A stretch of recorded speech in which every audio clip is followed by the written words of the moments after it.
নমস্কাৰ সদৌ অসমবাসী সনাতনী হিন্দু ৰাইজৰ ওচৰত সশ্ৰদ্ধ প্ৰণিপাত জনাইছোঁ আৰু এই মাধ্যমেৰে এটি নতুন স্বপ্ন এটি নতুন প্ৰকল্পৰ বিষয়ে আপোনালোকক জনাব বিচাৰিছোঁ।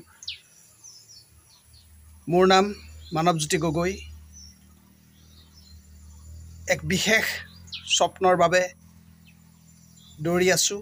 এক বিশাল মহাযাত্ৰা আৰম্ভ কৰিব বিচাৰিছোঁ আৰু সেই বিষয়ে অসমৰ প্ৰতিজন সনাতনী হিন্দু ৰাইজক জনোৱাটো অত্যন্ত জৰুৰী বুলি মই ভাবোঁ। আপোনালোকে সকলোৱে জানে যে শদিয়া ঐতিহাসিকভাৱে এখন সমৃদ্ধ ঠাই।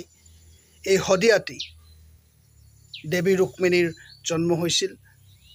পূৰ্বতে এই শদিয়াকে কুণ্ডিল ৰাজ্য বুলি জনাজাত হৈছিল, বিদৰ্ভ ৰাজ্যৰ ৰাজধানী, য'ত ৰজা ভীষ্মকে ৰাজত্ব কৰিছিল আৰু তেওঁৰ কন্যা ৰুক্মিণী দেৱীক সুদূৰ দ্বাৰকাৰ পৰা আহি ভগৱান শ্ৰীকৃষ্ণই হৰণ কৰি লৈ গৈছিল।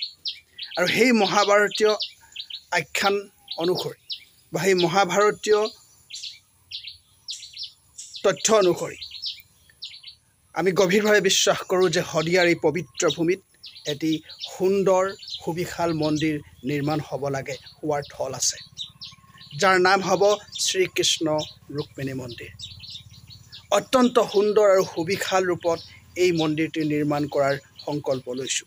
এই মন্দিৰ নিৰ্মাণ কৰিব এখন সমিতিয়ে তথা শ্ৰীকৃষ্ণ ৰুক্মিণী মন্দিৰ সেৱা সমিতি নামৰ এটা NGOই এই মন্দিৰটো নিৰ্মাণ কৰিব আৰু এই মন্দিৰটো নিৰ্মাণ কৰাত সহায় কৰিব আমাক বিষ্ণু বাহিনী নামৰ অন্য এটি দলে। গতিকে সদৌ অসমবাসী ৰাইজক আমি এই মাধ্যমেৰে জনাব বিচাৰিছোঁ যে এই যি বিৰাট যাত্ৰা, 1000 কোটি টকাৰ এই বৃহৎ যি প্ৰকল্প, সেয়া সাৰ্থক কৰিবলৈ হ'লে, সফল কৰিবলৈ হ'লে অসমৰ প্ৰতিজন সনাতনী হিন্দু ৰাইজৰ, ভক্তপ্ৰাণ ৰাইজৰ আৰ্থিক সঁহাৰি আৰু যিকোনো প্ৰকাৰৰ সহযোগিতা অত্যন্ত জৰুৰী, আমাৰ বাবে অনিবাৰ্য।